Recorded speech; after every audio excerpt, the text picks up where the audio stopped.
Доброго дня всім, хто долучився. Попрошу вас вімкнути камери, якщо у вас є така можливість, щоб ми могли вас бачити і якось реагувати.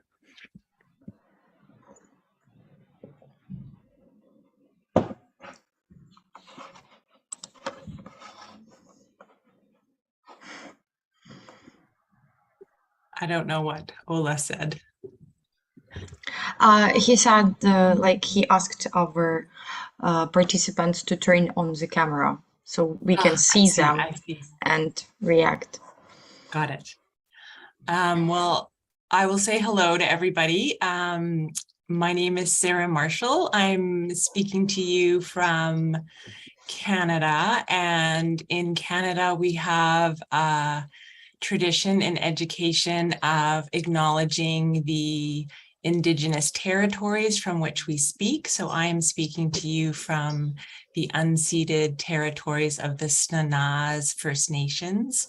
I feel so privileged to be with you in the morning for me, but I understand it is the evening for you, and I really appreciate having this opportunity to just learn with you today. I want you to know that so many Canadians are with the Ukraine right now and what you're going through.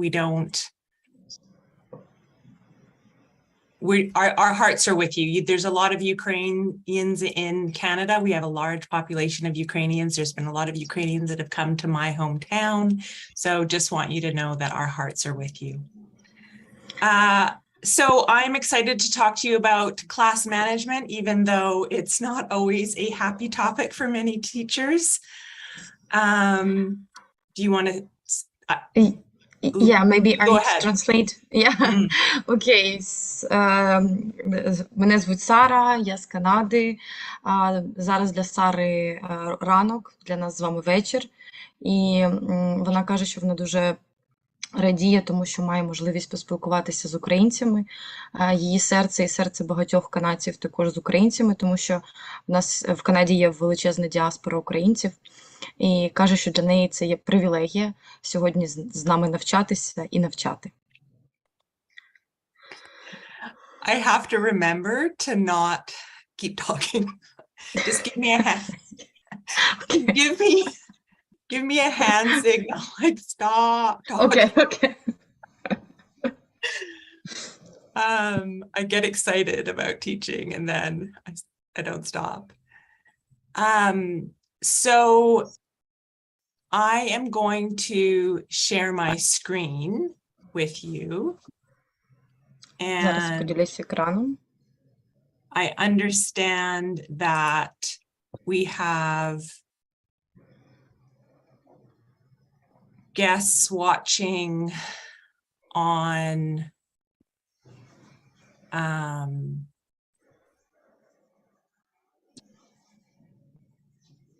live stream. So right now, do you see the full screen? And Чи всім добре видно? You don't see my tabs? Margit, is that what you see?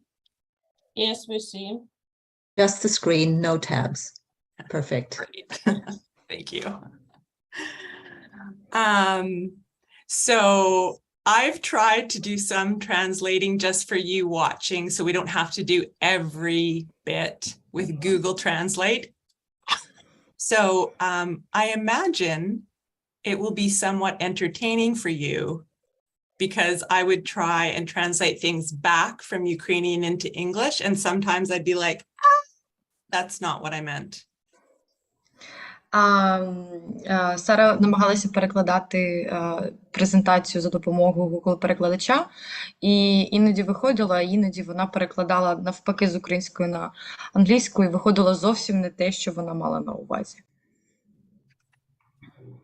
So before we start, I just want to go over a few logistics.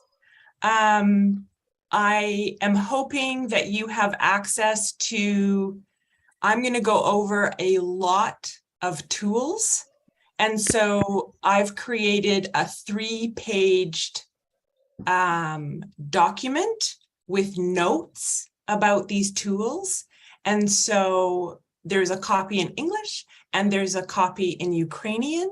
And Ola is going to put links to those documents in the chat or in the YouTube description. And I really recommend that you open up that document or take a good look at it. So you can take notes, but you don't have to take notes. All the links are there. Зараз в чаті ви бачите посилання на матеріали від Сари. Там є 3 сторінки, вони перекладені українською. Ви можете робити під час вебінару якісь нотатки, але це не обов'язково, тому що там, в принципі, все є. Ви можете відкрити і користуватися цими нотатками. And so today I'm going to model a little bit of what I would do with my students. So I know sometimes it'll seem like, of course, I know this already, and I apologize if I make you feel this way. Maybe some of you are new teachers. My goal is just to make you think about some things and try out, like, get more comfortable with some ideas or consider ideas or feel like, oh yeah, I know this already, I'm doing the right thing. Сьогодні я буду вам моделювати те, що я роблю зі своїми студентами, і іноді це може виглядати таким чином, типу, я вже це все знаю, я і так це вже знаю, і я вибачаюся наперед за це, але все одно буде цікаво послухати. So, on that note, a little bit about me. My background is I taught science for many years. In Canada, we don't separate the sciences until grade 11. So from kindergarten to grade 10, each year, students take all science in one subject. Трошки про мене. Я вже дуже багато років викладаю науку. В Канаді ми не розділяємо так званий предмет наука на декілька, аж до 11 класу. Тобто від садочку до 10 класу учні вчать один предмет, який називається наука. Then my background, I really love biology, senior biology. And I've taught math and English. I was a principal for many years. Я дуже люблю біологію, я навчала математики і англійської, також я була директором багато років. So I had to deal with classroom management, students, teachers, and parents. І також мені доводилось, звичайно, багато мати справу з керуванням і студентами, і вчителями, і батьками.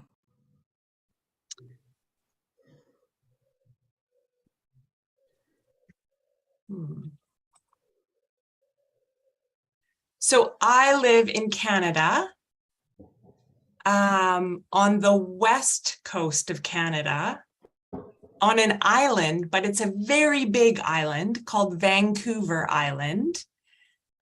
Over here on the west coast, looking towards the Ukraine, and Kiev and Vancouver Island, where I live, are 10 hours apart. So trying to find a time to teach, very difficult. Я живу в Канаді, в великому острові Ванкувер на західному побережжі, і між Києвом та Канадою 10 годин різниці, тому це дуже важко знайти підходящий час для навчання. When I love students, whether or not they are good learners. In fact, I probably love them a little bit harder if they're not good learners. So these are my own children down here, And then these are my nieces and nephews up there. Я дуже люблю студентів, якщо вони гарні студенти, але я трішки більше люблю їх, якщо вони погані студенти. І ось мій син, моя донька, мої племінники. And this is a good example of why I love teaching.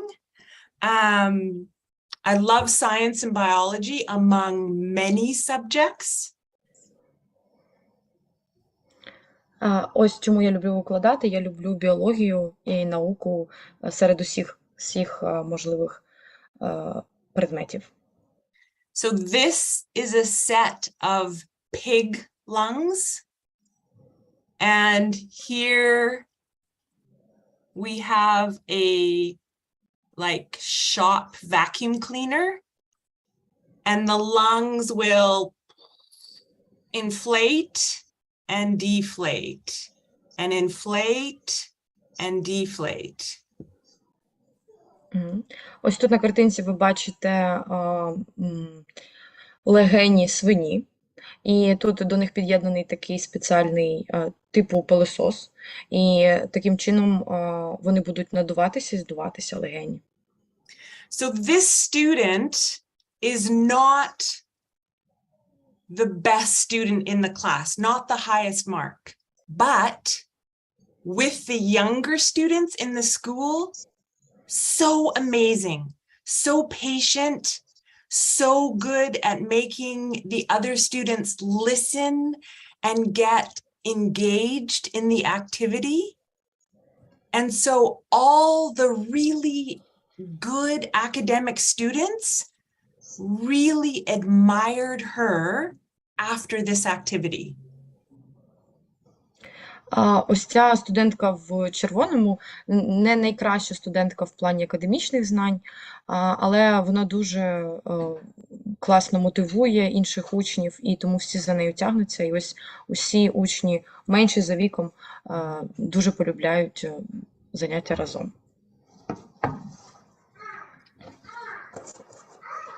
So to interrupt, that introduction that I just did for you is one of the activities I would suggest you do with your students.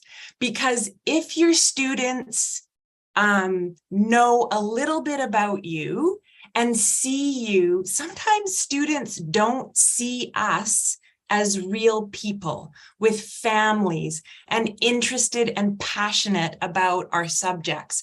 And when they see us as really interested and loving, teaching and connected out to the community, then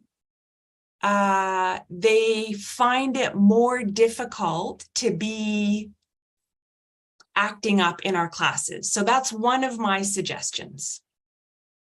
I see there's a question in the chat. So if there's ever questions in the chat, I can't see them on my screen. Please feel free to interrupt and ask what they are. Окей, оця активність, перша, в принципі, вступ, який зробила Сара, вона пропонує робити такий вступ про себе з учнями, тому що учням дуже подобається бачити не тільки вчителя, хоч і дуже вчителя, який полюбляє свій предмет, а й звичайну реальну людину, яка стоїть за чим вчителем, яка відкрита, любляча і розуміюча. І також, якщо у вас є якісь питання, ви можете їх задавати. Сара не бачить їх в чаті, їх бачу я. Але ви можете задавати питання.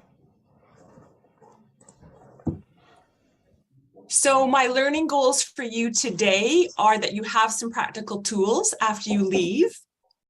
And we're going to talk about, so how do you have better classroom management? This is my belief, but also I've really looked at what does the research say and what do experienced teachers, universities, what did they say are the ways to approach classroom management? So 3 ways. Сьогодні ми будемо розглядати 3 шляхи, 3 різновиди, як підвищити і зробити краще атмосферу та управління в класі. Це буде не тільки її досвід, це буде також слова і досвід вчених, вчителів досвідчених. Ось тому будемо розглядати 3 шляхи таких підвищення. And how's the translation of Google so far on these slides? Like, so this is also something I do in my classes a lot. It really helps students. I think one of the problems for students is when we have a whole class and we are only asking one student to talk. So that's great if you are the type of student that doesn't like to talk. But most students like to talk. Okay, can I say about translation because you've asked? So Sure. Yeah, it's nice translation for Google. So ми дуже добре, коли у вас в класі є, тобто коли у нас великий клас, ми запитуємо зазвичай декількох студентів. І дуже добре, якщо цей студент любить говорити, але не всі студенти або учні люблять говорити. So often, it's kind of like point number 3 on this slide. One of the ways to help with the low-level classroom management is to help students with opportunities to talk or to be engaged in their learning. Один з таких найнижчих, з того, що треба почати управління класом, ви можете побачити пункт номер 3, структура та розпорядок в класі, тобто заохочувати студента нижчих рівнів і тих, хто не хоче розмовляти до цього, тобто говорити, викликати. And I say this because I was a little bit that student, right? I was at school often like in my imagination somewhere else. And my teacher was asking, you know, the 1 or 2 students that were always hands up and answering. And I was either reading a book under my desk or I was in my imagination over here. Я це кажу якраз зі свого досвіду, тому що в школі я була таким студентом, який десь літав в своїй уяві і був не на уроці, а моя вчителька зазвичай запитувала одного-двох студентів, а я або читала книжку десь під партою, або літала десь у своїй уяві. Are you all now like, we're not listening anymore? Чи ви зараз всі, ну все, далі ми не слухаємо? So I'm always thinking, how do we get all the kids paying attention? So when I ask a question, I want all of the kids to respond. So I might say, what do you think? Give me thumbs up, yes, thumbs down, no, or flat, I'm not sure. If I want everyone to see it, I let them keep their eyes open. If it's something like, I'm asking, how was that question? Did you find it a little bit difficult? And I want them to admit it was difficult. Then I ask them to close their eyes, because it's nobody's business if it was difficult. We want to let them admit sometimes questions are difficult for me. So they just say, yeah, that was a little bit difficult. Or I'm not comfortable admitting it. No, that was fine. Коли я хочу увагу від всього класу, я прошу їх відповісти на питання за допомогою жестів палець догори або вниз, якщо це не важко, або так собі посередині. І дуже важливо про те, що каже Сара, коли вона запитує, чи складне було питання, або чи складний було завдання, вона просить всіх учнів закривати очі для того, щоб чесно признатися і не порівнювати з учнями, тобто з закритими очами відповісти на питання, чи це було важко. Так, це було важко, нормально, або так собі. Okay, so we're going to get into the tools. I just want to say, please ask questions. And if you have a particular example that you can think of, that you're listening to this and you think, yeah, this sounds good, but I have an example that's really difficult,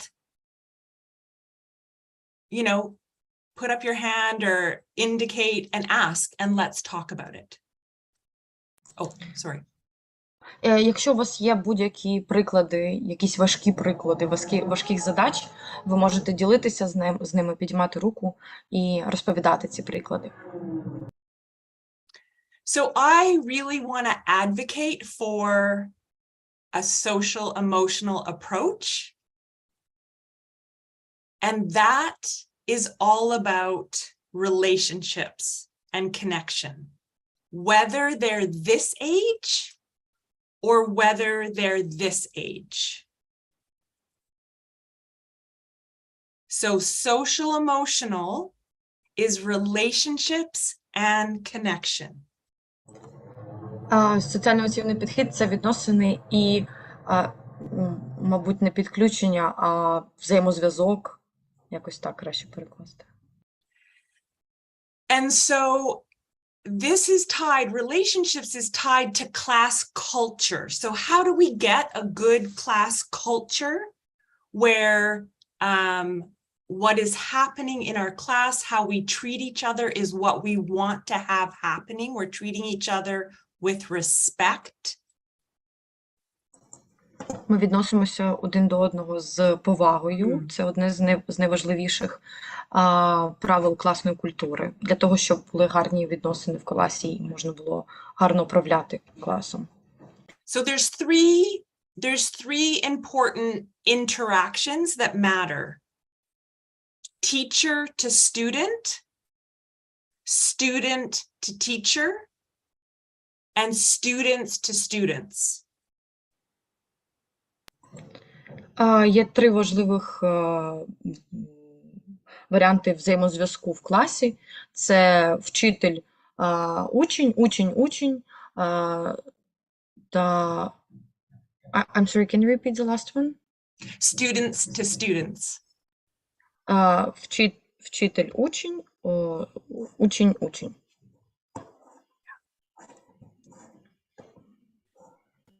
But the bottom line is that students are going to watch us to see how they should behave.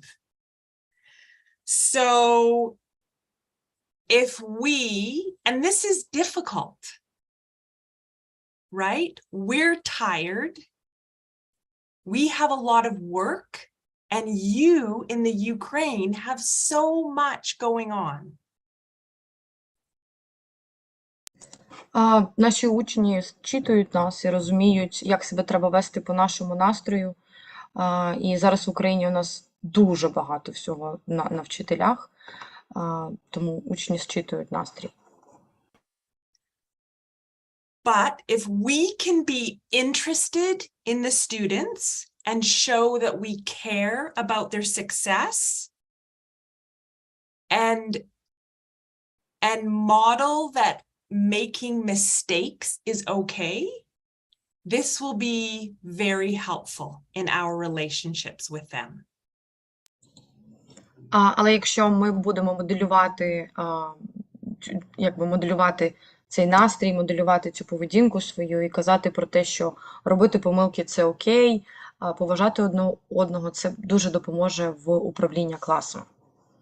So how do you do this? How do you find out about your students quickly at the beginning of the year? So, okay, go ahead. Як ви дізнаєтесь інформацію детально про своїх учнів на початку року? So on the handout that Ola linked in the chat or is in the YouTube links, I've put many questions, and you can ask them digitally or you can do them by paper, but this is such a valuable exercise. And I would suggest you, especially in middle school and high school, your first 2 classes, don't worry about content. В матеріалах, які у вас є в чаті, Сара підготувала, там є багато питань, які ви можете задати своїм учням на початку року. І Сара вважає, що це дуже важливо задавати ці питання на початку року. So these questions are a combination of important questions about how do your students learn. And these are helpful if your students, you can tailor them for if they're learning online, or if maybe you're going to switch to online. So do you have a computer at home? How many people are sharing a computer at home? You know, do you have siblings and what are their ages? Ці питання дуже важливі, бо це та комбінація, за допомогою якої ви можете дізнатися всю важливу інформацію про учнів, і ці питання можна переробити. Особливо це важливо, якщо ми кажемо про онлайн-навчання. But then so some of these are about, and then some of them are directly about things that affect their learning, like what distracts you, sound or movement. That might change how you set up your classroom. That might change what suggestions you make to a student when they're getting distracted all the time. And that's frustrating to you as a teacher. Деякі з цих питань напряму запитуємо про навчання, про процес навчання, і це впливає на те, як ви будуєте свої уроки. Наприклад, питання, що відволікає тебе, звуки чи якісь рухи. І завдяки цьому, знаючи відповідь на ці питання, ви можете будувати свої уроки належним чином. But then there's the questions that really show you're interested in them and will help you later on. What do you want me to call you in class? What are you interested in? What's your favorite song? Також є питання, які показують, що ви зацікавлені в учнях і вам цікаво дізнатися про них. Наприклад, яка твоя улюблена пісня, що тобі подобається? So this is an example of a paper copy of what it could look like. In English, sorry, couldn't translate this. Це приклад якраз такої анкети, як вона може виглядати, але вона на англійській. This is, I like to do it on Google Forms. I'm finding so many students now are fast at typing, but it's up to you. This is interesting as more students are starting to identify and be gender fluid. So I think this is a very respectful question. You know, what name? Some students can't use the name they want to be called in front of their caregivers. So this question asks, may I use your name in front of your caregivers, and may I use this name in front of other teachers? Це питання, в принципі, про таку приватність, і вони показують повагу, яку вчитель надає учню. Це питання про те, як тебе краще називати, як звертатися до учня, і чи можу я називати твоє ім'я або твій нікнейм, яке називають діти, в присутності твоїх опікунів. І так само, чи можу я тебе так називати в класі, тобто перед всіма учнями. So this is a very inclusive way of getting information about students, and you're getting consent, and you're showing respect, and students notice. And it matters because it's more difficult for students to be disrespectful to people who are being so respectful to them.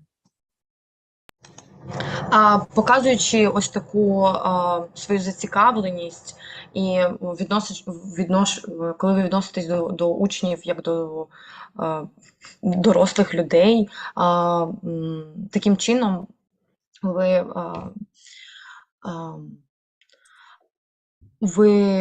налагоджуєте гарні стосунки з учнями, і їм буде важче відноситися до вас з неповагою, тому що ви проявили до них повагу. And then you can use the information from this form all year in your class. So one of the best investments I've made, and I have it like at home, but I take it to class as well, is my Bluetooth speaker. And I have my own Spotify account. Ці питання ви можете використовувати протягом всього року. І такий прийом, який я взяла з дому, це моя Bluetooth-колонка і мій аккаунт на Spotify. So I have a student job where one of the students on my phone, and I watch them, makes a playlist from all the songs that students like, but they have to make them clean songs, no swear words. І в моєму аккаунті студенти роблять таку підбірку пісень, але це обов'язково мають бути чисті пісні, тобто без поганих слів, ті пісні, які подобаються учням. And we play it when they're coming into class and on if we do a 1 or 2 minute exercise break. І ми граємо цю пісню, коли заходимо в клас або коли робимо перерву на руханку. And then the other thing this information allows you to do, and this is an example from one of my elementary colleagues, so I still teach in high school, is it allows you to acknowledge and value, their interests, student interests and culture and religion in class. So this is showing these two girls are Syrian refugees, and so they made a Ramadan celebration in their classroom. And really makes a big difference to them. Sorry, go ahead. Це картинка моєї колеги з початкової школи, тому що я, в принципі, ще досі викладаю в старшій школі. І дуже важливо поважати, визнавати інтерес, культуру, релігію інших дітей. Наприклад, це біженки, дівчата з Сирії, які святкують своє традиційне свято Рамадан. And so, kids will still be difficult and have problems, because they have bad days, but this having a relationship will make it easier to manage. Якщо у вас буде цей взаємозв'язок з учнями, то навіть якщо у учнів в них по-любому будуть погані дні, поганий настрій, саме цей зв'язок допоможе вам трошки легше через все це пройти. Because usually kids don't wake up in the morning and say, today I'm going to be a rude jerk.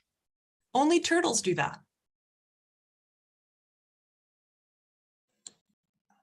Бо учні не прокидаються ранком і не кажуть I'm sorry, can you repeat this? Rude job? What does it mean? Rude. Rude. Rude. Yeah. Отже, учні не прокидаються і не кажуть, сьогодні я буду грубим, бо це роблять тільки черепахи. Is this hand symbol the same in the Ukraine as it is in Canada? Yeah. Okay. Yes. Universal communication. But sometimes kids are still going to be difficult. So what do? Right? When they are difficult. So this is what I like to do. When I see a student coming in and we all know I'm going to deal with the single students. And once it's easier when you have a relationship with a student, because then you know, these 3 students, I have to watch them. They're the ones that are likely to have a bad day and to set off the rest of the class. I have to be careful with them.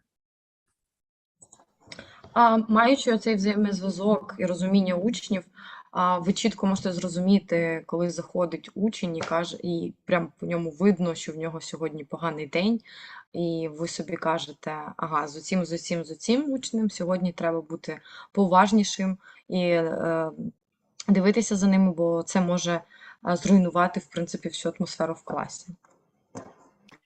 And so if they come in and they act like a rude turtle, or they just come in and you know that teenager way, they've got their hoodie and they come in and you know they've had a bad day, they have a bad morning and they're in a bad mood and just everything is just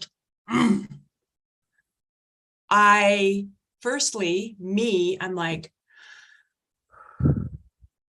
I take like 5 seconds to be patient myself.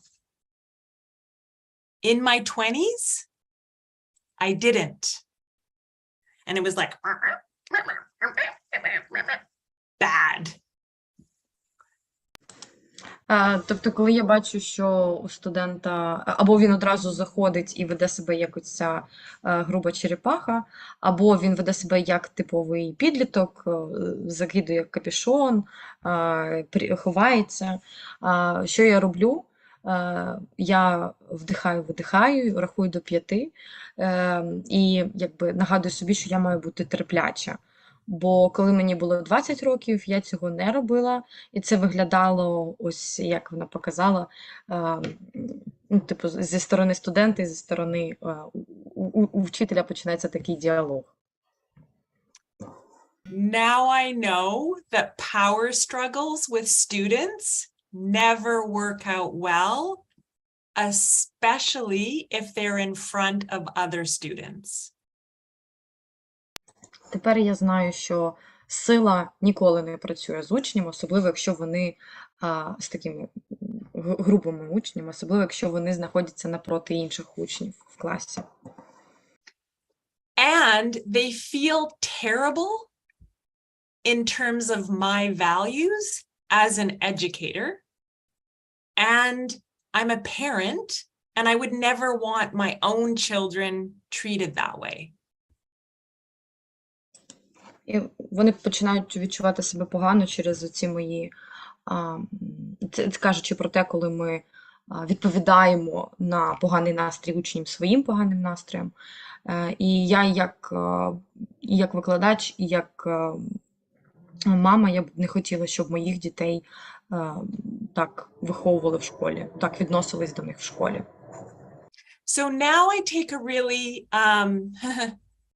patient, empathetic approach, and I will go over quietly and I will crouch down beside the student and just say, can I check in with you?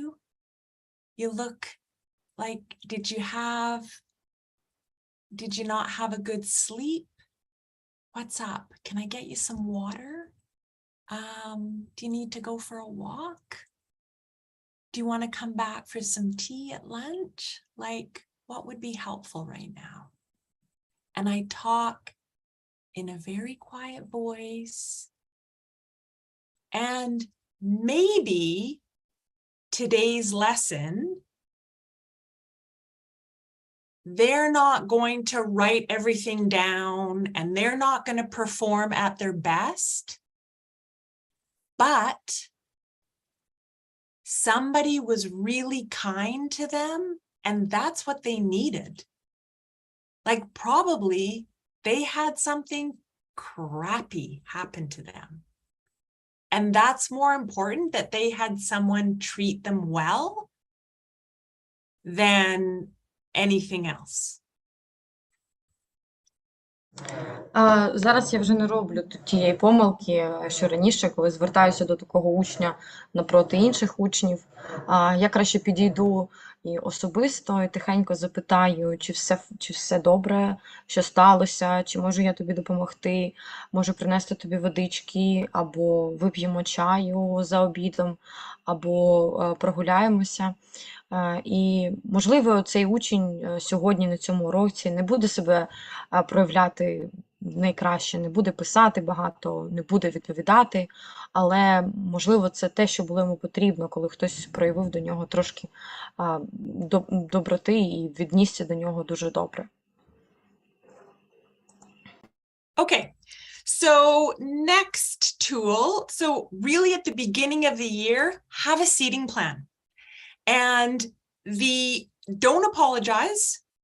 The research shows that seating plans are very helpful, and they get students, especially in middle and high school, interacting with each other that would not normally interact. So this is a good way to get students meeting and talking to each other outside of their normal social groups. Дуже важливо на початку року мати план розсадки дітей, і також дослідження показали, що це впливає на успішність учнів і взаємодію учнів не тільки всередині своїх соціальних груп, а й по-інакшому взаємодіяти. Students are going to grumble. We don't want to sit there. Why are you making us sit there? That's okay. You just stay calm. Don't apologize. I know, seating plans. I know, seating plans. Have a seat. I know, seating plans. Have a seat. I know, seating plans. Have a seat. It shows it is your classroom and you have a plan. And you change them every 6 weeks. You change them. And if you need to change 2 people, go ahead and change them. Why are you changing me? Because I don't like, it's better for the class dynamic. Stay calm. Don't apologize. Better for the class dynamic. Better for the class dynamic. Ваші учні будуть, звичайно, незадоволені такими, задавати вам питання: я не хочу з ним сидіти, чому я, посадіть мене в інше місце, але ви спокійно відповідаєте: я знаю, але це такий план розсадки. Я знаю, це такий план. Тобто не вибачаєтеся, просто кажете, підтверджуєте, що ви знаєте. Якщо вам треба змінити учнів між собою, ви спокійно можете це зробити, вони знову будуть невдоволені, ви знову кажете, я знаю, це краще для динаміки уроку. І кожні 6-8 тижнів ви змінюєте цей план. Okay, next tool. This is a daily greeting to students. So ideally, you greet them at the door. Наступний підхід – це зустрічати студентів кожен день біля дверей. this daily positive interaction with every student in the class. Hi, Ola, how are you today? Hi, Margit, how are you? Did you get to go to your soccer practice yesterday? Oh, how's your little sister doing? Тобто це ви робите кожного дня таку взаємодію, позитивну взаємодію з учнями, запитуючи у них якусь інформацію, тобто як ти, називаючи ім'я, як твої заняття з футболу, як твоя сестра і так далі. It really builds a connection with students, and especially when you're asking them about things outside of the content of your course. Це будує цей взаємозв'язок, особливо коли ви запитуєте у них, запитуючи у них ось цю інформацію, яка не має зв'язок до курсу, ви будуєте оцей взаємозв'язок з ними. I could never stand at the door like this. I was always too busy. Я ніколи так не стояла, як тут на картинці, біля дверей, завжди була дуже зайнята для цього. I was more like this, running around my classroom, getting busy, waiting. Like I was a science teacher, so I was always getting ready for the next experiment. So I couldn't find a picture. So as students were coming in, I was getting science stuff ready, saying hi, asking them to help me. У мене ніколи не було для цього часу, тому що я вчитель науки, наукових предметів, і я завжди готувалась до наступного експерименту, шукала якісь матеріали, тому у мене не вистачало часу для того, щоб зустрічати студентів біля двері.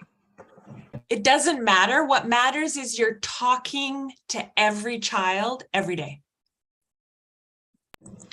Немає взагалі ніякої різниці, про що ви говорите з дітьми в цьому індивідуальній розмові. Okay, so classroom structures and routines. What's important about this is showing that we respect each other and that there are routines and expectations that everyone in the class follows, and they help keep us safe and they help with our learning. And ideally, they have student input. Всі ці інструменти допомагають нам підтримувати гарний взаємозв'язок з учнями. Ось ця рутина, правила, які вони мають слідувати, це робить навчальне середовище набагато безпечнішим для учнів. Та в якусь взаємодію від учнів ви можете почути. So a great tool is the class agreement. Some teachers do this as class rules. The problem with rules is that if rules are broken, then you have to have consequences and you become a police officer rather than a teacher. Проблема саме з цим словом правила в тому, що якщо правила ми порушуємо, то мають бути якісь наслідки, і таким чином ти стаєш не вчителем, а поліцейським офіцером. So the guiding principle here is how should we act, how should we behave, and how should we treat each other.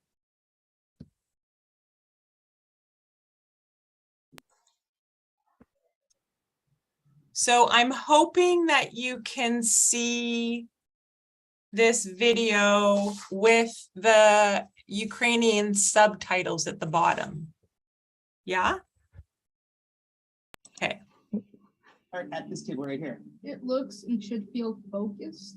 If you weren't focused, you wouldn't get any work done. If you weren't communicative, you might have someone struggling in the group. We can suggest to the group you should be able to say it at a controlled tone. Great. Thank you guys for reflecting on those norms, and we're going to think about those as we continue our work today. The classes that go really well are the classes when I start off reflecting on the norms, and using those norms to articulate how our class will run well. Yeah, but sometimes it's good to take some of the norms outside. All right, we want to do just a quick circle, set the norms for the game today for capture the flag. One of our norms is to be serene, but there might be a class where there's an activity that requires a lot of walking around, movement. So in that, you could see that a teacher was creating, they did their class expectations with words that represented the normal way students should behave and treat each other. So that's one way that you could do it.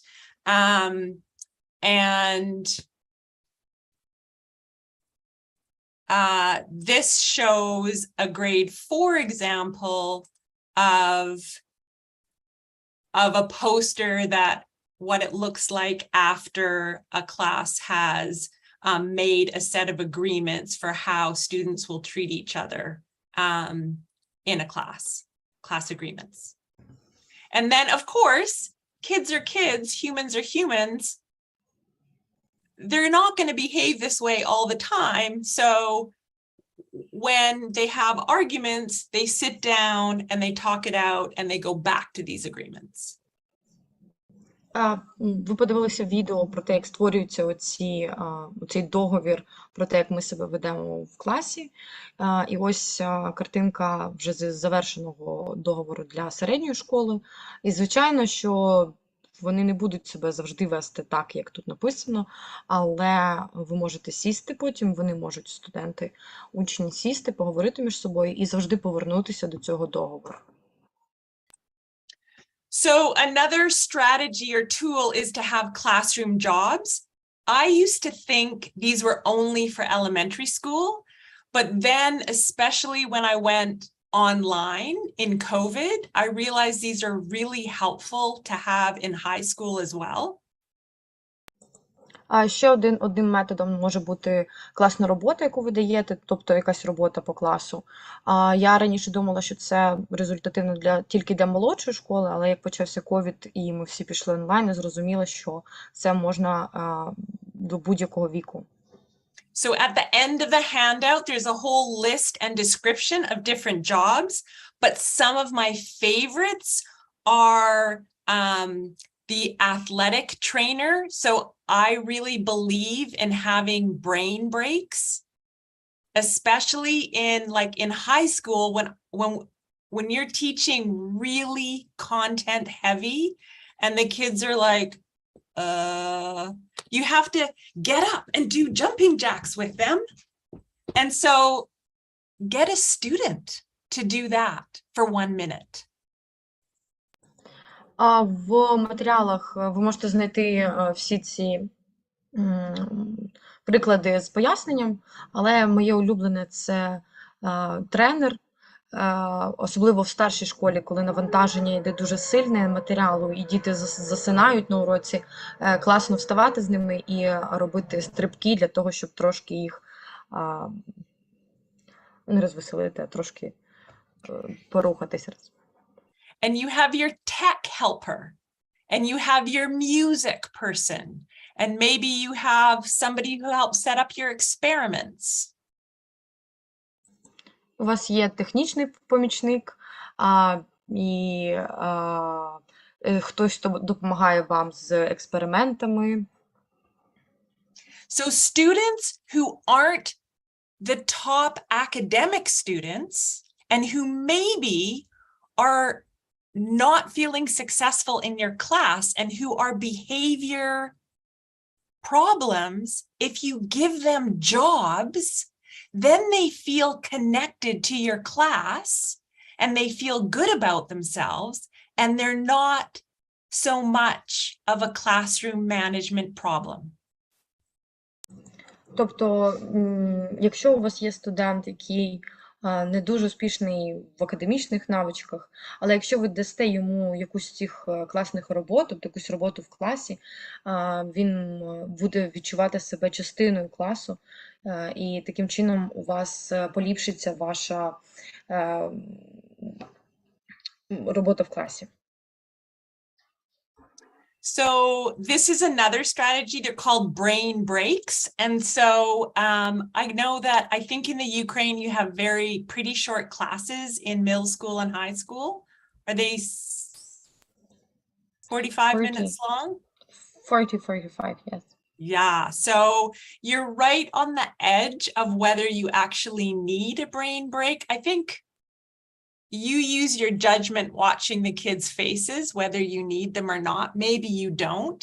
In the handout, there's instructions on on how to play this. This is just a fun game, but I'm not going to go over it now.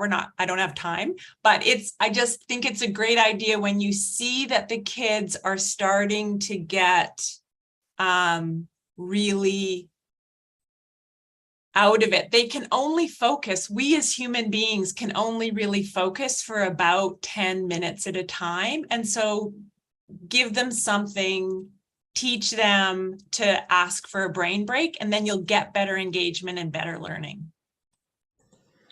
Oh, go ahead. Should I translate? Oh, sorry. Оскільки у нас в Україні урок короткий, то треба вирішувати по учням, чи потрібна їм ця перерва, так звана перерва мозку, перерва від навчання. І в ваших роздруківках, в ваших матеріалах можете знайти повний опис, як відбувається ця гра. So grounding strategies. So one of the reasons kids can be classroom management problems is that they have so much else going on in their life, right? One of the reasons after and during COVID, across the world, we saw an increase in classroom management problems was that kids' anxiety, student anxiety around COVID and family anxiety around COVID made self-regulation very difficult. Одна з причин погіршення умов управління класом, особливо в ковід, було те, що дуже сильно підвищилась тривожність учнів і тривожність сімейна, і тому стало ще важче управляти класом. And so I think it's really important to take a moment to acknowledge the circumstances and contexts under which you're teaching and your students are learning. Я вважаю, що дуже важливо виділити хвилинку і заземлитися, зрозуміти, що ви як вчитель викладаєте, і що учні як учні приймають, чого вони навчаються. So I know that when we've met with some of the staff from Smart, Osvita, like we hear that you and your students are hearing sirens on a daily basis, depending on where you are in the Ukraine. And I can only imagine that that is making students and probably some of you so anxious. And so having routines to help students get focused back on learning and help them be reassured will be very helpful to them.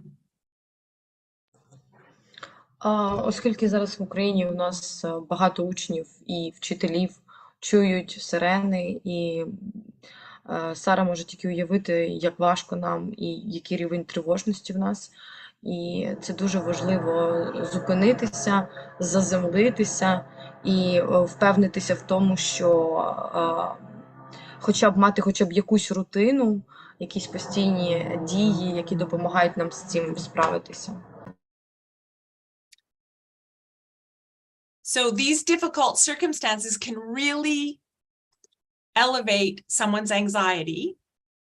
And it puts, when you're anxious and in an elevated anxious state, it's hard to learn and hard to behave well in a classroom. І ось ці тривожні події, вони дуже сильно підвищують тривожність, і на цьому, на високій тривожності важко вчитися, і особливо важко себе вести гарно в класі. And I know that you know this, so forgive me, I know you know this. So I'm just going to show you 3 tools that might be helpful for you to use. Зараз буде 3 вправи, які будуть дуже нам корисні, щоб використовувати їх. Okay, so breathing, good news, we all know how to breathe and we're all good at it.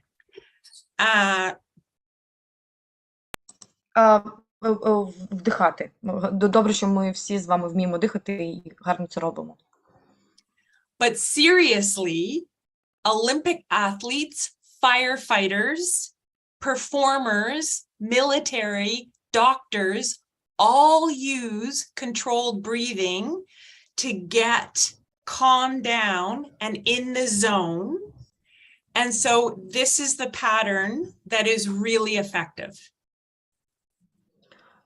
Ось це приклад дуже ефективної вправи, яку використовують і військові, і доктора, і артисти для того, щоб заземлитися і трошки знизити ось цю тривожність.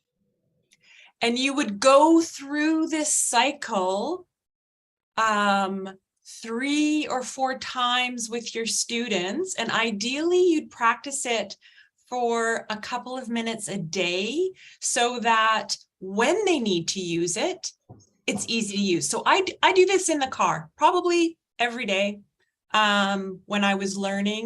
And then now it's when I remember. So if I have a presentation, I do this. If I know I have a meeting with my boss, I do this on the way. I do this, like I use this anytime I think I'm going to be anxious.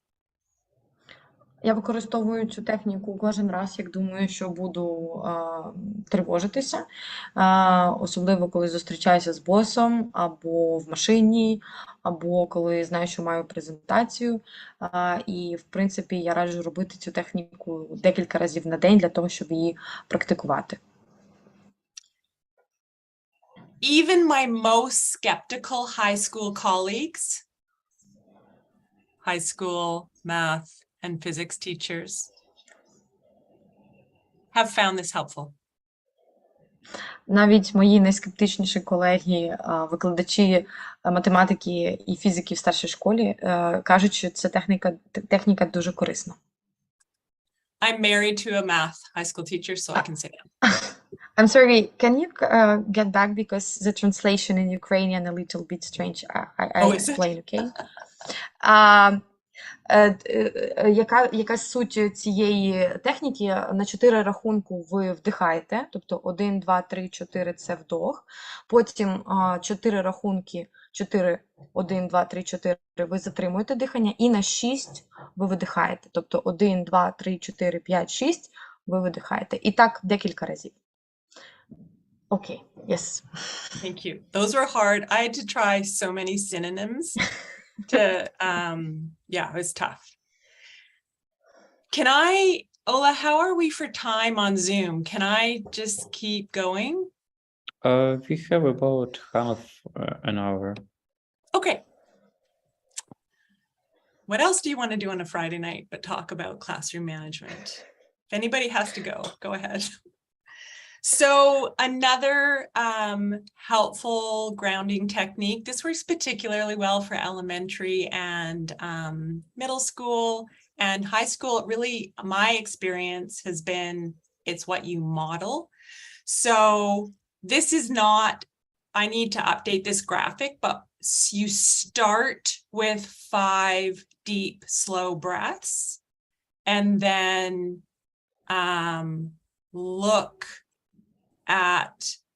notice 5 things around the room, touch 4 things, try and listen to 3 things, smell 2, and then taste is usually I just leave that.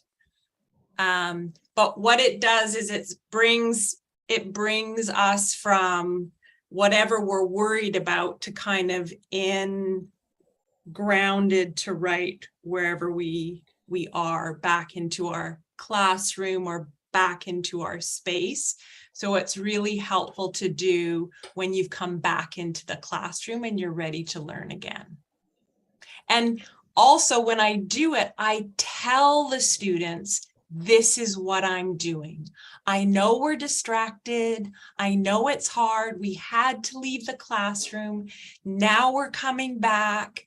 It's hard to get, it seems difficult to get focused back on learning. We're going to try this activity to bring us back into settling down. You can use this in other areas other times when you want to get settled down again. This is what you do so that they learn the activities we're doing in class can be used in other areas of their life.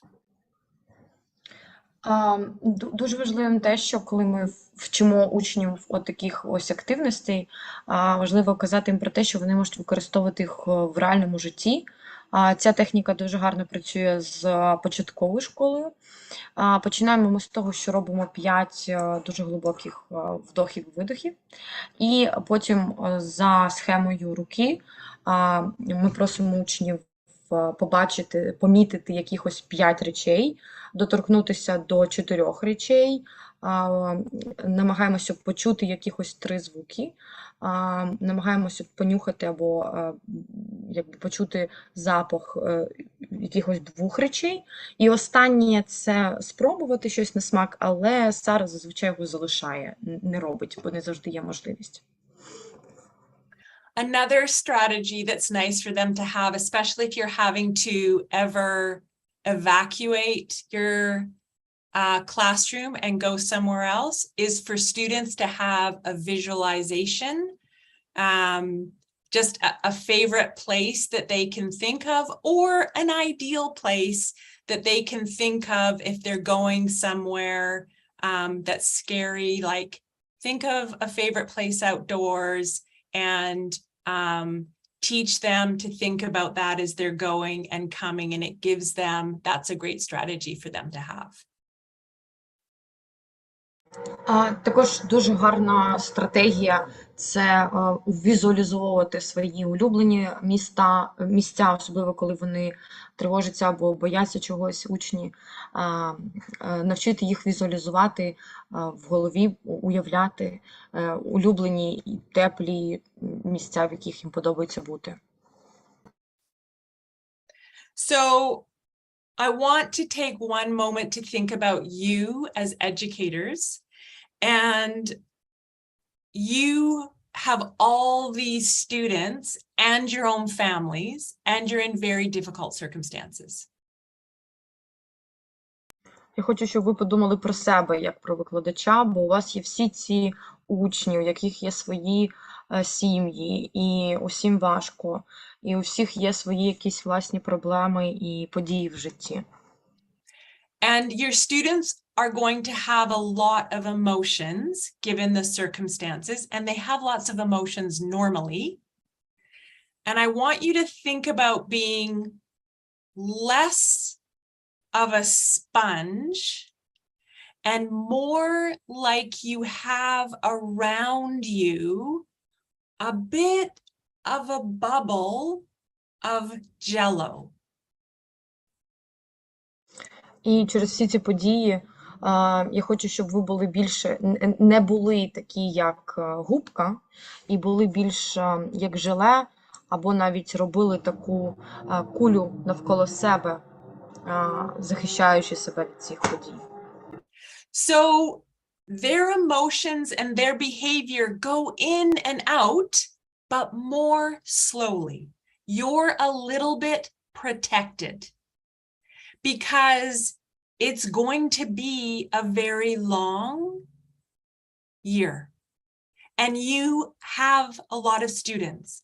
And so you need to have a bit of a barrier to protect yourself psychologically to get through this year. So having some way of just slowing down what comes to you is helpful. Тобто, будуючи такий бар'єр, який допоможе вам пройти через цей рік, а рік буде довгим і важким, ви таким чином захищаєте себе також психологічно. Okay, so last area is learning strategies for engagement. So what are the different learning things that we do that help kids really be engaged in the classroom? Які процеси ми робимо для того, щоб учні були залучені по максимуму в класній активності? And so I'm just going to share 2 or 3. One of my favorites is turn and talk. So kids love to talk, right? So what I tell them is, I know you love to talk. I will give you lots of chances to talk. So when I am talking, you don't talk. Одна з моїх найулюбленіших – це «Повернись і поговори». Діти люблять говорити, і я їм кажу, що я обов'язково дам їм шанс поговорити, але коли я говорю, ви не говорите. Here we go. Turn and talk is basically an opportunity for the students to interact with each other.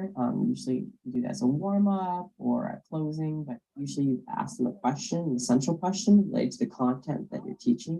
How are our adaptation and natural selection related? Okay, I want you to turn and talk. So that means turn to your shoulder partner and talk about this question. And I'll read the question out loud, and I'll tell the students, I want you to go ahead and turn to your shoulder partner, turn and talk, and discuss this question. It's a great way for the kids to sort of help each other remember what we learned from the last class, or sort of give each other ideas of what we're talking about today. What I like the most about Turn and Talk is letting the students talk to each other and sort of help teach each other, because it's easy for me as a teacher to stand up there and talk and tell them information, but it's interesting to see what they remember and how they explain things to each other, as opposed to how maybe I might say something that might be a little too extended, and be able to phrase it in a way that's more 7th grade friendly.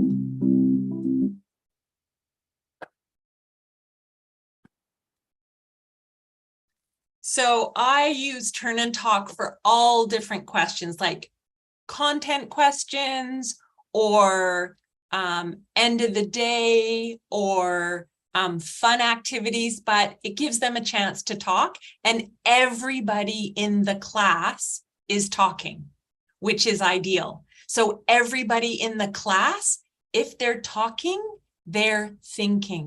That's what I think. Якщо вони говорять, то вони думають, і це одна з найкласніших, в принципі, інструментів для того, щоб зробити будь-яку активність. І по змісту питання можна задавати, і в кінці дня робити цю активність в будь-який момент. There's some good instructions about how to do Turn and Talk. You have to teach students how to do it patiently in the handout. В ваших матеріалах можете знайти повністю інструкцію до цієї активності. Вам треба спочатку навчити учнів, як це робити, дуже спокійно навчити, бо це може зайняти час. So here's the other very important thing. If you are going to be the person talking, wait until students are quiet. Wait. Then give instructions slowly. Якщо ви будете тією людиною, яка буде говорити, вам треба спочатку чекати, дочекатися, поки буде тиша, і потім повільно робити інструкції.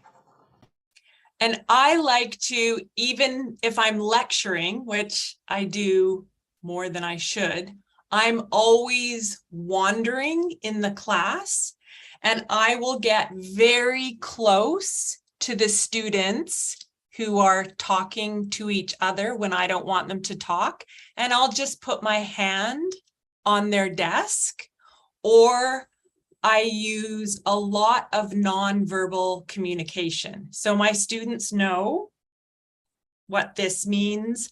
I have hand signals, like they know that this is like settle down, or I do quiet little thumbs up when I notice that a student is doing a really good job of waiting.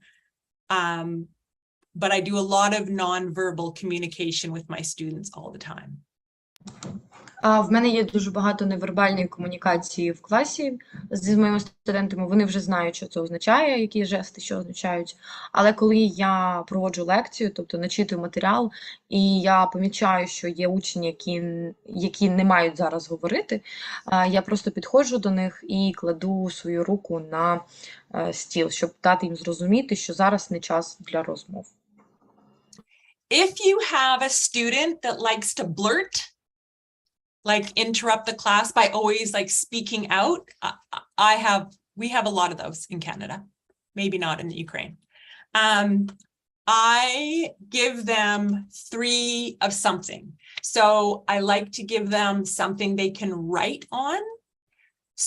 But often it's about impulse control. So I give them something visual, and I say, you can speak out 3 times. Like, it's usually age dependent, but 3 times in class. And I suggest and I might give them more like a pad to write their other questions on, because it's great that they have questions. But then 1 question, 2 questions, and when these are done, no more. But then they can still ask more questions written down. Звичайно, у вас в класах є такі студенти, які люблять переривати вас і встрягати, коли ви розповідаєте щось. І Сара робить це таким чином, що дає такому студенту 3 чогось. Це може бути будь-що, якийсь папірець або будь-що. У нього є 3 шанси, 3 спроби для того, щоб встрягнути в її розмову. І якщо він 1 раз це зробив, не по темі, забираємо цей папірець. Другий так само, і третій раз, після 3-го він вже не може цього зробити. Але цей студент може записувати свої питання всі кудись в зошит, не встрягаючи, просто записуючи, потім задавати їх. So, too loud during group work is great, right? It's real world engagement. These are senior students testing a bridge. Групова робота має бути голосною, і вона прекрасна. Це студенти старших класів, які тестують, випробовують міст. But it can get really loud. So you can write the word noise on the board. First warning, erase the E. Second warning, erase the S. Third warning, they get to know, and you can write the Ukrainian word for talking for 5 minutes or 3 minutes, whatever. Що я роблю, щоб це не було дуже голосно? Я пишу на дошці слово шумно і починаю витирати якщо це перше зауваження, 1 літеру, друге зауваження, ще 1 літеру, і потім пишу ніяких розмов протягом 5 хвилин або 3 хвилин, і це може бути якийсь еквівалент в українській мові цього слова.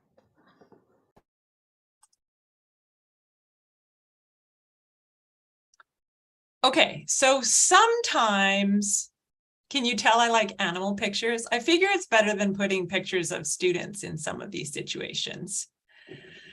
Also, my goal is to make you laugh sometimes. Sometimes students are still going to be disrespectful, And the best way is to try and deal with it privately. Звичайно, найкраще всього студенти будуть деякі показувати неповагу, і найкраще з цим як боротися, робити зауваження один на один. So the first thing, and I'm going to show you a quick video, but the first thing is to use every bit of self-control, even if you're mad.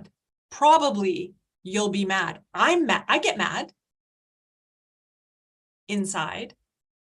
To not reply back something angry. Try so hard.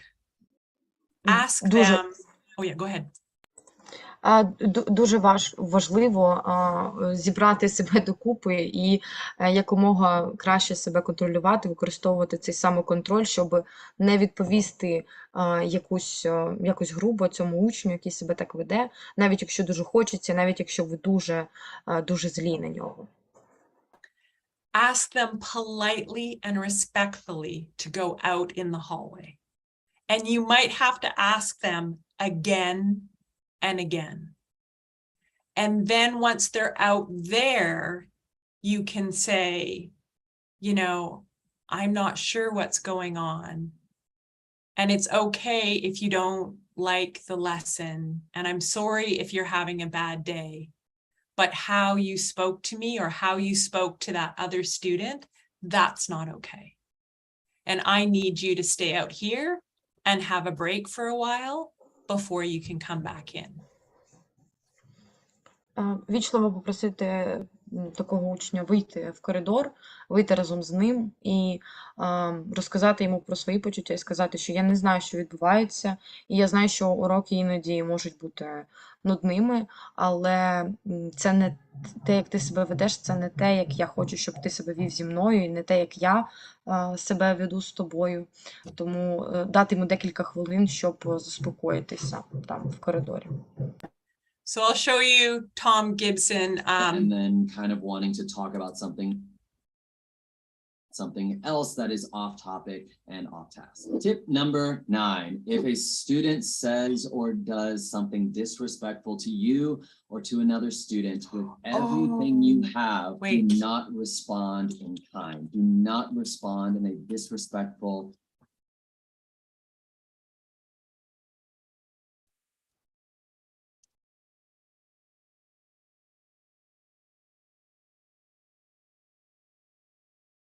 Apologies.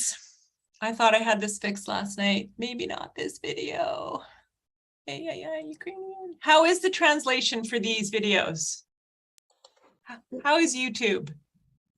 It's okay. It's not so bad. It's not so bad. That's good.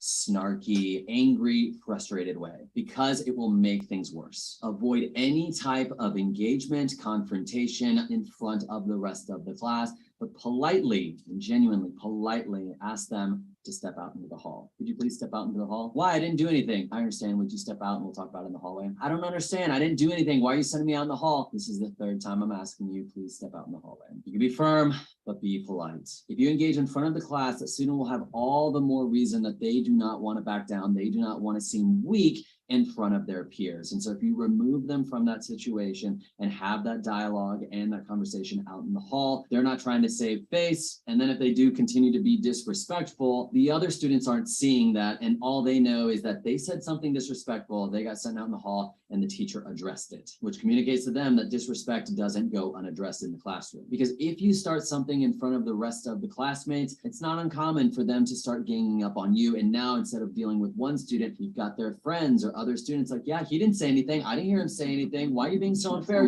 Then you're working in a really, really crappy situation that no teacher wants to be in. It's exhausting and it just makes things worse. So as much as you can, have this conversation out in the hall where that classroom dynamic is not there to heighten the situation. If you are feeling frustrated and angry with that student, wait till you've cooled down a little bit before you go and talk to that student. When you go talk to them, when you get out there, you can ask them, do you understand why I sent you out here? They may say yes, they may continue to be defensive. If they're putting up a little bit more resistance, tell them it's okay for them to be frustrated. It's okay for them to be bored. It's okay for them to think a lesson is lame. It is not okay for them to behave the way that they behave. It is not okay for them to talk to you the way they talk to you. It is not okay for them to talk to their peers the way they talk to their peers, and it's not going to be accepted. Tell them that you respect them, and tell them this only if it's true, and you expect respect from them as well. And you expect other students to treat them with respect and expect them to treat other students with respect. Then work to restore. Ask them why they said or did what they said. Genuinely be curious. Not, so why'd you do that?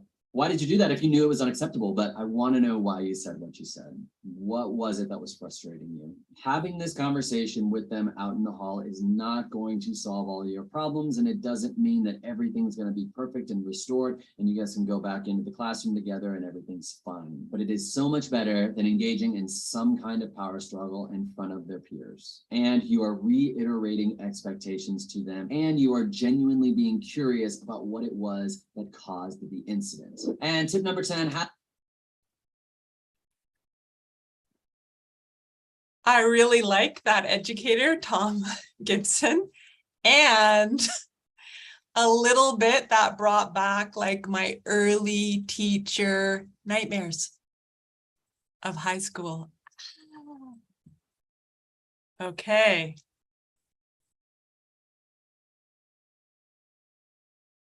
Things we want to avoid in class management. And I know you know this, but I thought it would maybe make us laugh. Try not to make their punishment public. So anything that's, you know, public or going to shame them in front of their peers, it's tempting because you'll get compliance. Намагайтеся уникати публічного покарання за щось, коли напроти всього класу студент має щось зробити. And compliance is really effective, right? They'll stop doing what you want them to stop doing. And that makes it dangerous. But the problem is that then underlying it, everybody's a little bit anxious, thinking about it and talking about it in the background. And so, do you want your students coming into your classroom waiting to be caught? Like you're an enforcer teacher, or you know, like they're still learning about how to have the proper behavior. And, you know, don't get me wrong, I've been an enforcer several times in my career. And sometimes with a few students, I've been left where that has been the only choice. So don't get me wrong, sometimes that is the only choice and I have to bring in administration. Іноді єдиний вибір – це бути таким карателем, той, хто карає, але треба уникати цього методу, бо дуже-дуже рідко з деякими студентами це зможе спрацювати, і немає іншого вибору, тільки цей. Але в усіх інших випадках треба уникати цього покарання напроти всього класу, бо це дуже стидить і дуже так соромить студентів.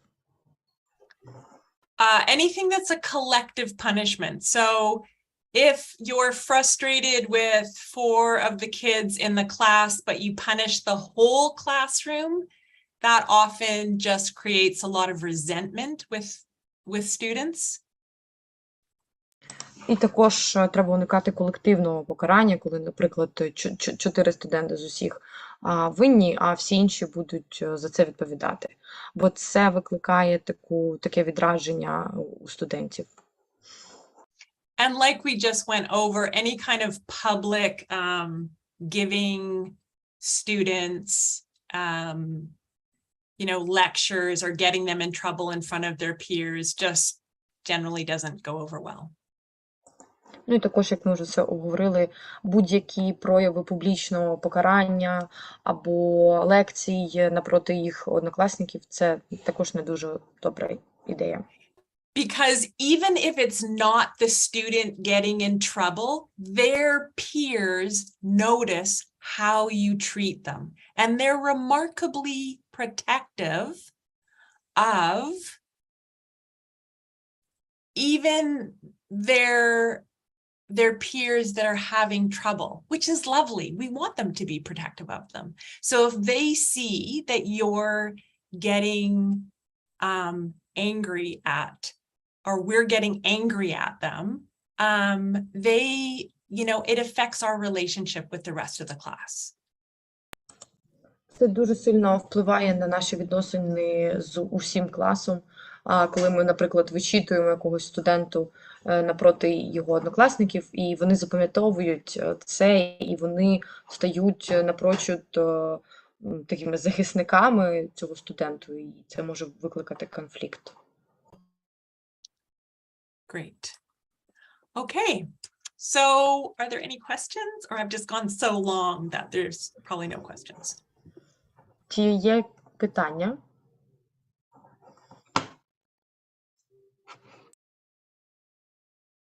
All right, well, I'll leave you with Korean finger hearts. Thank you so much for joining me today.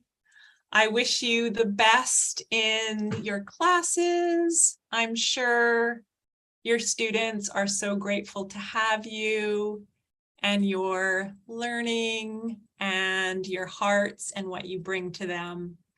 It's been a pleasure being with you for this hour and a half.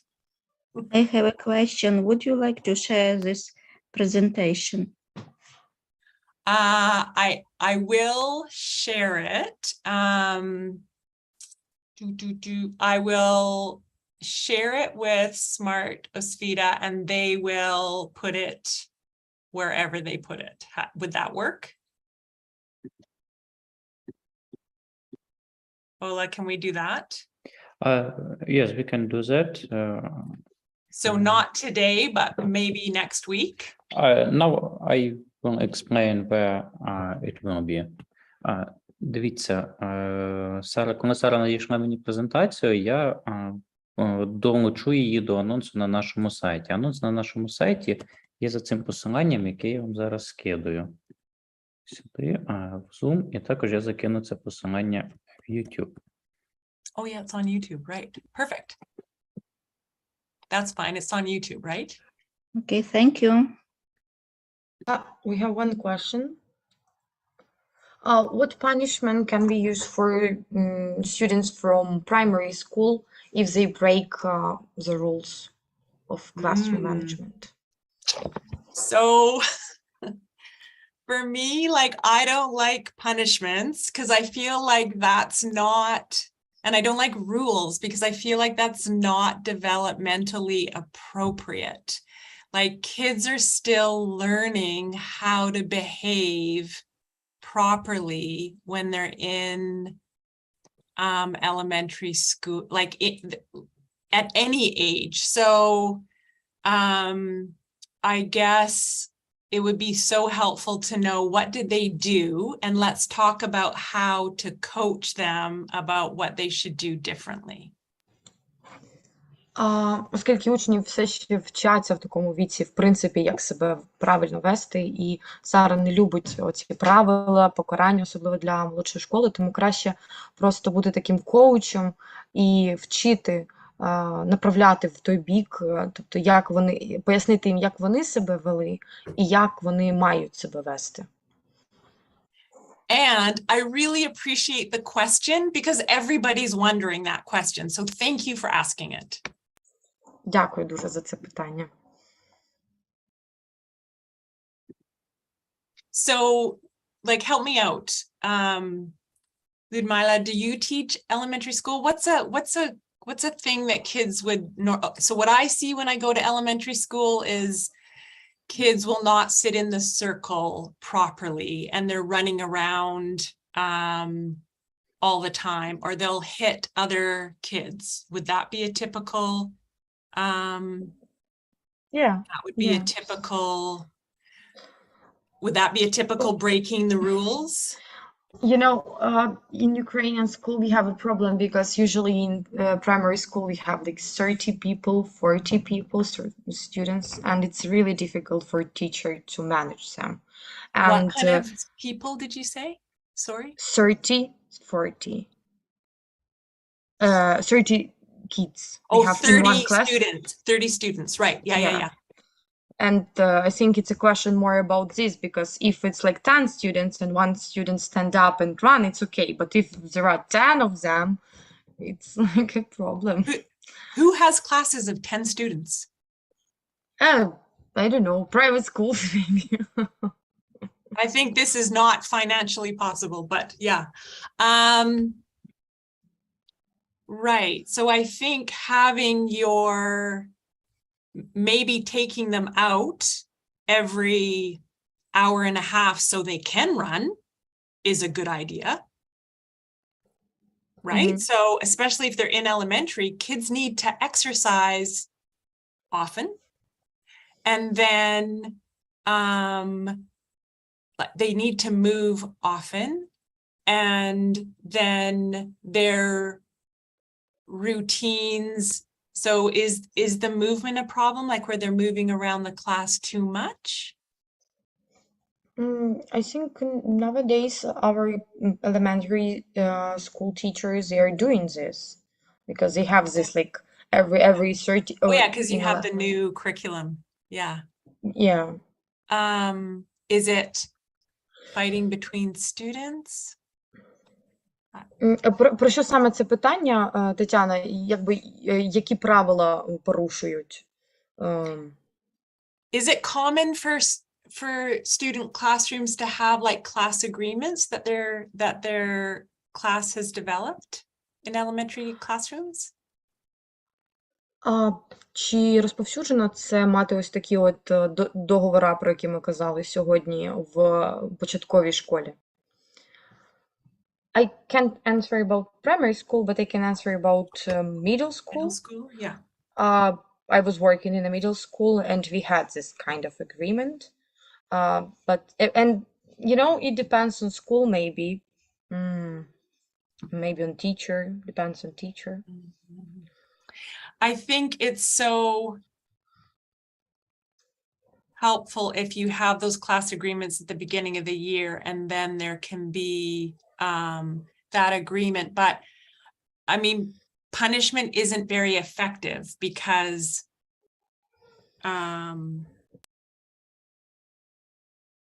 like if kids are getting up and running a lot,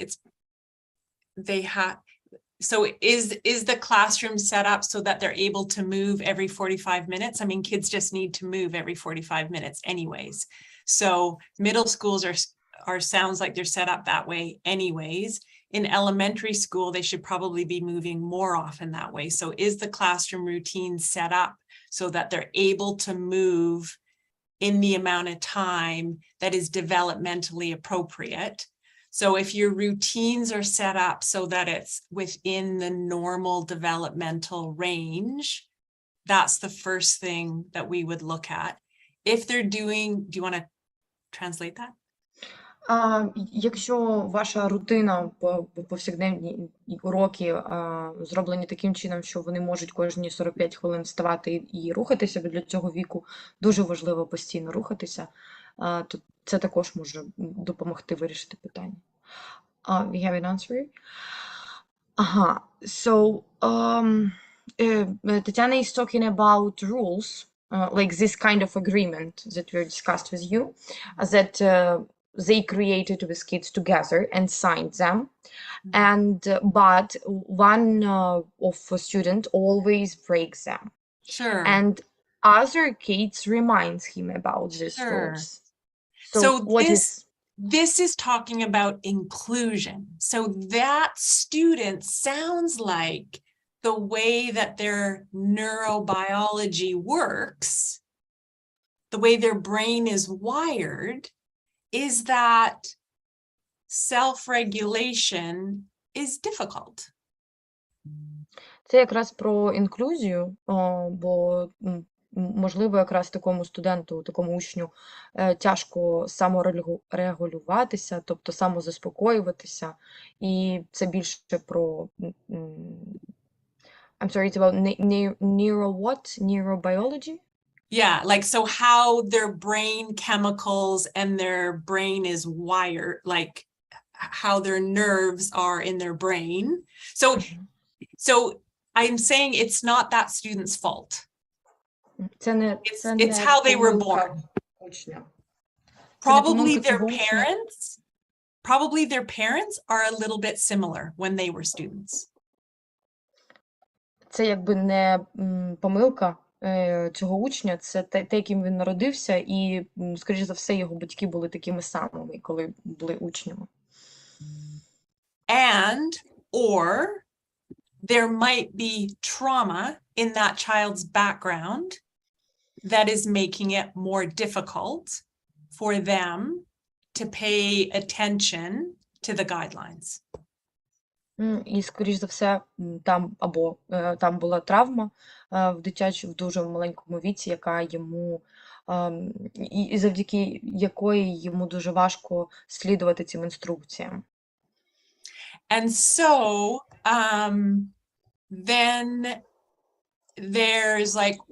then we have to put on a little bit our teacher detective hats for that type of learner, like what works for them. Ну і тут треба вмикати цього вчительського детектива і думати, що може спрацювати для такого учня. Do they need more breaks than other students? Do they need like headphones so they don't hear as much different noises? Do they need a chair that wiggles a little bit? Like, what do they need so that their behavior is not as off as it is right now? Ну, і також треба просто розуміти, що їм буде якби краще для цього студента працювати. Можливо, треба вдягати навушники іноді для того, щоб заспокоюватися, або треба покрутитися на стулі, або побігати, тобто тут вже треба пробувати.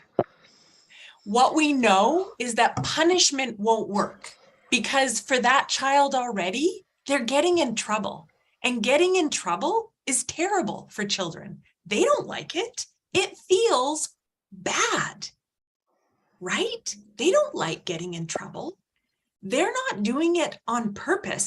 They're not thinking and they're not remembering. So having more consequences, it doesn't work. We know this from the research and we know this from experience. Ну і також ми маємо знати, що ніякі покарання точно не спрацюють. Це 100%. So it's about finding out what's going to help that student calm down or remember or not get as distracted, or what is making them not follow the guidelines. Ну, і тут більше про те, щоб зрозуміти, що допоможе цьому студенту, цьому учню заспокоїтися. So interesting. Sara, I'm sorry, we need to finish, I think. Yes, of course. Thank you. Thank you very much. Thank you, Сара. Дякуємо всім, хто долучився до сьогоднішньої зустрічі. Це не остання наша зустріч з іноземними колегами, така, щодо, як ми її називаємо, підвищення кваліфікації або точніше професійного розвитку педагогів. Слідкуйте за анонсами на нашому сайті. Якщо у вас будуть ще якісь запитання, можете писати їх в коментарях у YouTube, і, можливо, ми ще запитаємо Сару. Це і в якомусь письмовому вигляді вам відповімо. Наразі до побачення, до наступних зустрічей. Goodbye, you. Sarah. Goodbye, Bye. Sarah. Thank you so much. Okay, Thank good you. luck.